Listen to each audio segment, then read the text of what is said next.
I'm not gonna lie to you. It really does get sad sometimes when like you see all your friends and stuff like starting families and having kids and you don't have any. But you know what? Get up, wipe those tears, and keep it pushing.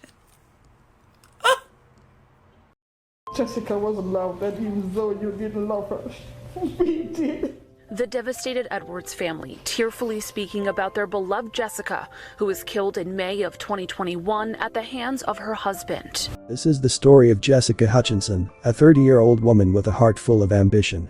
She was a dedicated mother to her 8-month-old son.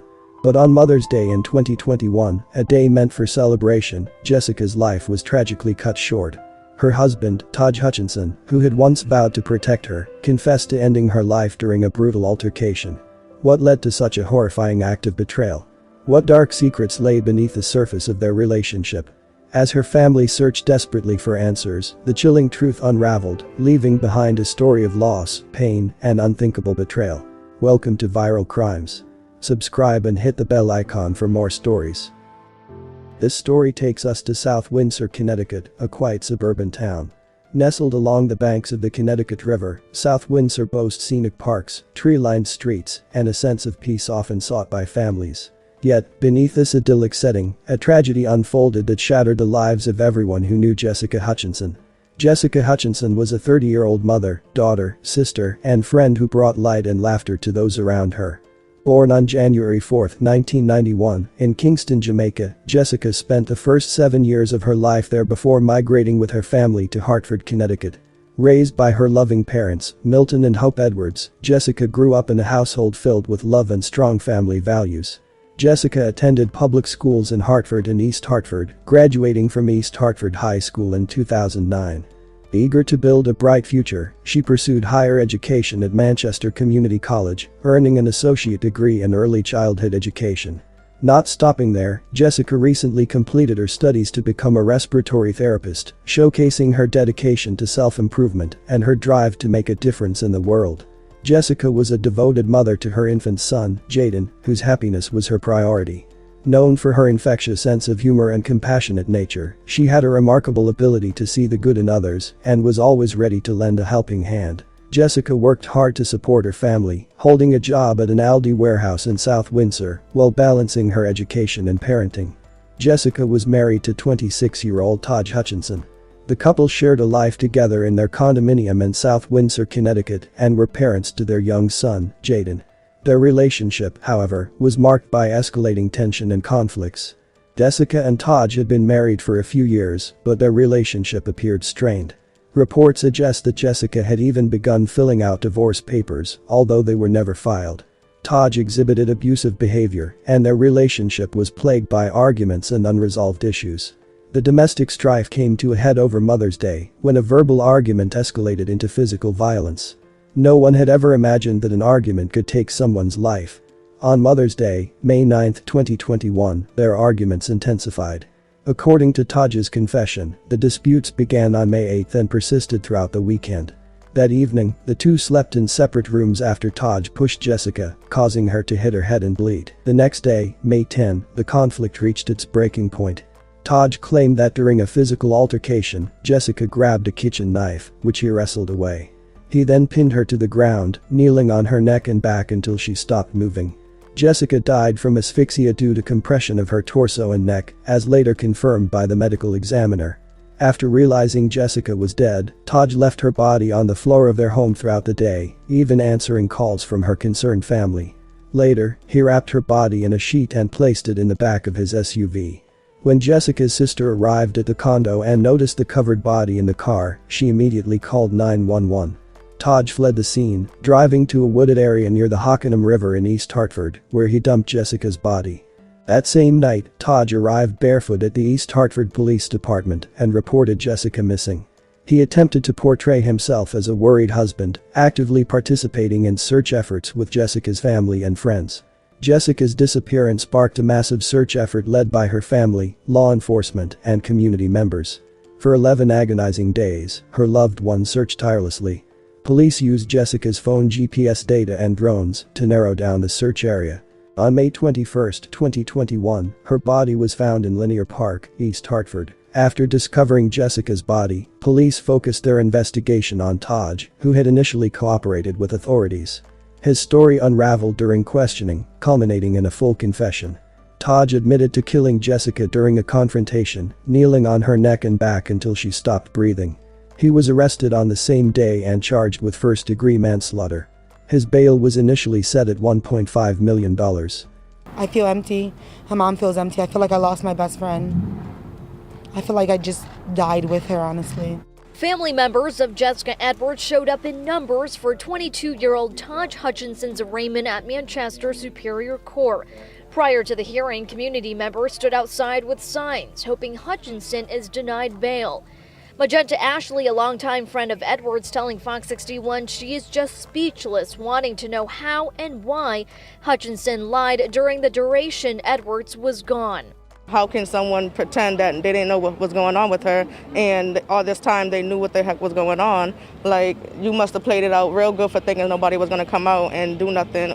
And the arrest warrant, it states the day before Mother's Day, Hutchinson bought Edwards guinea pigs as a gift and she was angry about it. On Mother's Day, their argument led to a physical confrontation. According to police, he said he pushed her, which caused her ear to bleed. The next day, on Monday morning, according to the warrant, their arguing continued, and this time, she said Edwards hit him in the head with a laptop, grabbed a kitchen knife, and he pinned her to the ground. Eventually, she stopped moving and died. Later that same day, Edwards' sister went to Hutchinson's home on Cinnamon Springs Road in South Windsor. Police say she told them she saw in the trunk of his Jeep what appeared to be a blanket covering a body. As she demanded him to open up the trunk, Hutchinson sped off. She also told police she found divorce papers filled out by Edwards but was never filed. In the documents, he went on to say he drove to a random GPS location and dragged the body to a wooded area, which is where Edwards was eventually found on Friday by Driver Road in East Hartford. Corinne Prescott, a spokesperson for the family and founder of Power Up Manchester, sharing strong words in court. He should be denied bail the same way the family was denied the truth when they asked him what time J.E. left the house. The warrant explained Hutchinson's statements not lining up with what really happened. The following Tuesday, after Hutchinson says he dumped Edwards' body, police say he never asked for updates on his wife's disappearance, and even asked officers about Connecticut laws regarding airsoft and pellet guns. Police saying they found this strange as he was more concerned about that than finding his missing wife. The chief medical examiner's office revealed Edwards died from compression to her neck and torso. Hutchinson is due back in court next month. Tahj faced escalating charges, from manslaughter to murder.